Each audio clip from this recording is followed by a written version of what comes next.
I think we can finish the Roche. So, and then halfway through it, they decide, okay, I think it's a better idea to try and kill heroes before we try to go Roche. So he jumps up, but enemy heroes respawn, they dive too deep, and they overcommit. So it's more like they weren't really on the same page at the heat of the moment. They were very hesitant. Like we talked about Vichy before, sometimes they might be having too many of a different idea. And, you know, during the heat of battle, you want to have someone just saying, okay, guys, we are just going to go back, no more arguments, and it would it would have avoided a lot of the stuff that happened after that. Yeah, it sounds simple, but in the reality, yeah, it's difficult. It's really like someone would be yelling like, yeah. I think we can do this, then you're like, okay, you sort of get the confidence from your team. Even if it's false confidence sometimes. Yeah. I mean, it's not even just the heat of the moment for that particular game. It's a big game in particular for Vichy. They need this win just to try to stay alive in the upper bracket. Right. So you could chalk a bit of it to nerves, but these guys are world class. You hope that they kind of are able to put those, you know, anxious feelings aside. But it is pretty apparent when you see them splitting apart, trying to come together. It's a bit of a hot mess. There's too much indecisiveness, I feel. Yeah, a lot of it did seem like a scramble. We'll take another look at a situation here in that game one, and maybe we'll be able to see that for Vichy Gaming. With a rocket flying out, I really like the itemization from the DK. He was like so tanky that you can't initiate on him. If you go on him with like the Storm or the Sinking, especially if he's solo, you're going to lose the fight. And if he gets his BKB off, like as the Storm's zipping in or as the Epi's coming out, you lost the fight. And of course they have Silencer to back him up, a very nice hook shot, but he got so many kills with that Blink Dagger and was just able to just keep them disabled for so long. Sure, they have Grave, but they can't do anything. And we said, like, oh, yeah, Gyrocopter, he gets Graved, he does his thing, but BKB Dragon Knight doesn't really care. He has so much armor, he can take the flank, he has BKB for all the magic damage.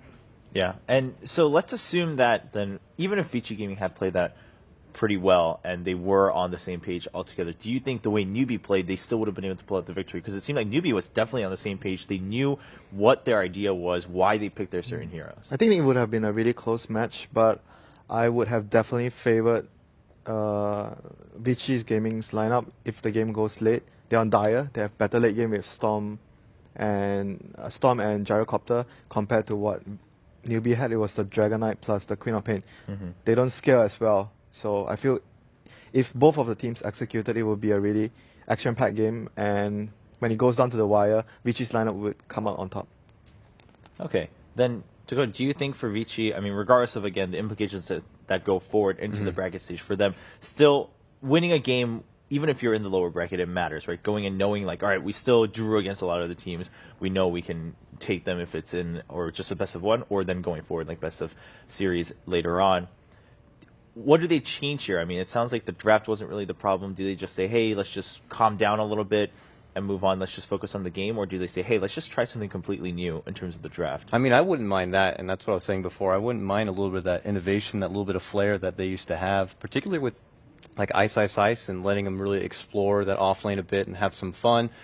Because as it stands right now, I mean, maybe just because of the implications of that match, they just felt a bit on edge, a bit miscommunicated. I hope they're able to shake that off and have a bit more fun with it, but it's hard to say. They take this game very, very seriously. All these players do. I'm sitting there eating lunch, and half of them are already eliminated, and they're getting tears in my eggs. I don't know how I feel about that. I mean, so you can just see the passions there.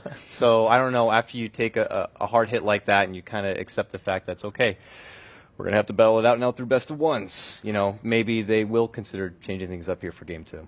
Yeah, what do you think, Ben? I mean, again, this is something we've discussed time and time again throughout this week. Was it the draft, or even if the draft wasn't the problem, bringing in that fresh air through the draft, does that help the team? Yeah, it's not. I definitely don't think it's a draft. I mean, last year they had ROTK as their leader, and ROTK, as we well know, is a very animated guy. He seems pretty happy-go-lucky and just generally great at boosting his team's morale. And I was watching their picture cam as we were going to the game, and Ice Ice Ice was the only one who's like laughing and looking pretty jolly. And in general, he's pretty much the only one who interacts a lot, I think, with a lot of the non-Chinese players and community. So I hope that they can take some of his vibe, some of his aura, and not go too hard on themselves, not like get too heated about disagreements about who was right, who was wrong in a certain call in the game, and just have faith in one another, play as a team. All right, and as you just saw on the screen, quick update is that IG beat Na'Vi in the very first game of their series, so 1-0, only one game left. I believe that still has implications with Complexity beating Fnatic. Between IG and Fnatic, who gets to be in the top half of the bottom four? Yeah, something if IG are able to 2-0 Na'Vi here, which a lot of people weren't sure was going to happen, but they actually looked really good in Ferrari game went one. godlike. Yeah. There you go. I mean, yeah, IG was looking a little bit rocky throughout this week, but it sounds like we do have a highlight. Before we take a look at the standings, we'll jump and check out how that game panned out for IG versus Na'Vi in game one. Bowling from far away, and you force a song team. And Storm Spirit is out of control. Ferrari is mega farmed and has slayed so many of Navi's heroes.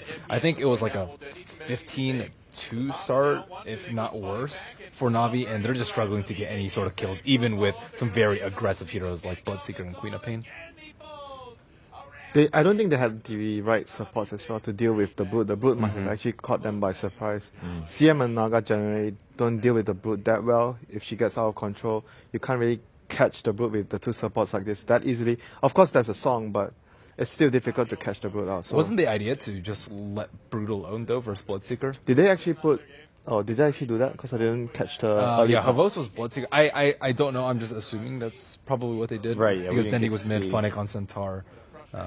But regardless, they got crushed. Yeah, I mean, regardless of the plan, Na'Vi not able to pull it through. And we were half joking about this earlier in the week. We were like, we're going to see the Brood slip by at least another time.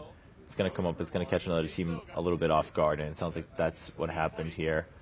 Of course, Ferrari performing. It's just one of those heroes you just can't.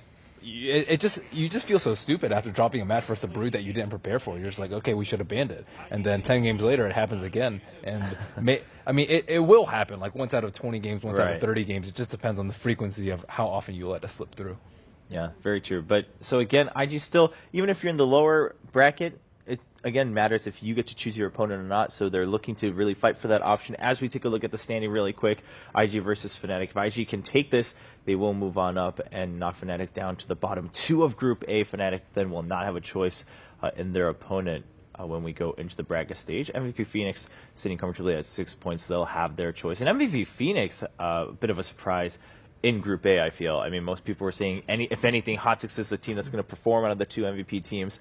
But Phoenix coming in, showing some really solid games in Group A, and now they might even have a chance to survive one or two more steps. I wonder if they're going to choose their sister team. That's how it looks right now. Would you? I mean, that's an interesting question. Because you know them really well.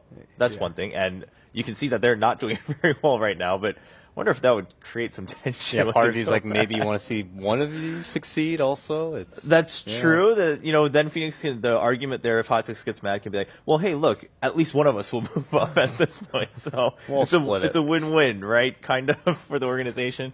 That's an interesting thing to look at. Maybe we might very well see that happen when we later look at the draws for next week as we prepare for the main event. But for now, both teams in our match are getting ready for game number 2. Newbie going up against Vici Gaming, and Newbie looking to get a win on the scoreboard. They've had 4 draws so far and 1 loss, and getting a 2-0 would be a nice confidence boost. Again, for a team, I mean, we heard Moose say it too, just not as much pressure this time around for a number of reasons, and a big thing being that a lot of people didn't expect Newbie to do that well. So they're just taking it step by step, looking at each game, and he said himself, he's like, all right, well, if we make top 8, then we think about top 3. If we make top 3, then maybe we'll think about, okay, now we have a shot at the championship. But until then, we're not going to jump ahead. Then we unleash Death Ball version 2.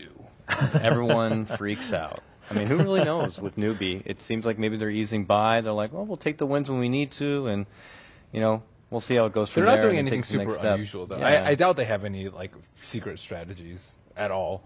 I mean, they might incorporate some from other teams, but as of novel ones of their own, I think they're just looking to execute better than everyone else. Because that's what they did last year. They just took what others had and made it better, their own version and their own twist. Right. It wasn't that they necessarily brought in those strategies, but they were looking at what VG Gaming was doing and saying, all right, well, we can actually do that in a different way and do it a little bit better. And if they can do that here, and sometimes, again, that goes to the adaptation part. You don't always have to be the one that brings in the freshest of ideas. You just have to be prepared to either take it and make it your own, or counter it, of course. And that's another option to be able to move forward. Winter, what do you expect from Newbie? I mean, they're looking better and better, I feel, day by day. Yeah, I think they are definitely improving. and a lot of the games they lost before were really close. So improvement is definitely a positive thing to take for your team when you're going by a group stage and going into the grand finals. And I expect them to get better because that's how they're doing right now. I think they'll have a very good chance to beat Vichy 2-0 if they just pick their comfort heroes. And Vichy seems like they're going to make a lot of mistakes. So newbie just needs to be stable themselves and just wait for the mistakes to come, capitalize on them, don't make your own mistakes or minimize them. And I think newbie will be in a very good shape to take All this right. game. Well, we're about to find out if they can close this one out. That's definitely a good sign for newbie. If they draw again, also not necessarily a bad sign, just a better sign for Vichy Gaming, of course. The draft has started for game number 2, and it looks like same sides with Vichy, this time banning out that bounty hunter, and then the gyro too. Vichy has first pick again, and I don't really think the gyro was that big a problem. I think if they first pick gyro, it'd be fine. But having Queen of Pain, I also thought Moo played a really fantastic Queen of Pain last game. Shadow Fiend possibly coming right here, Radiant side.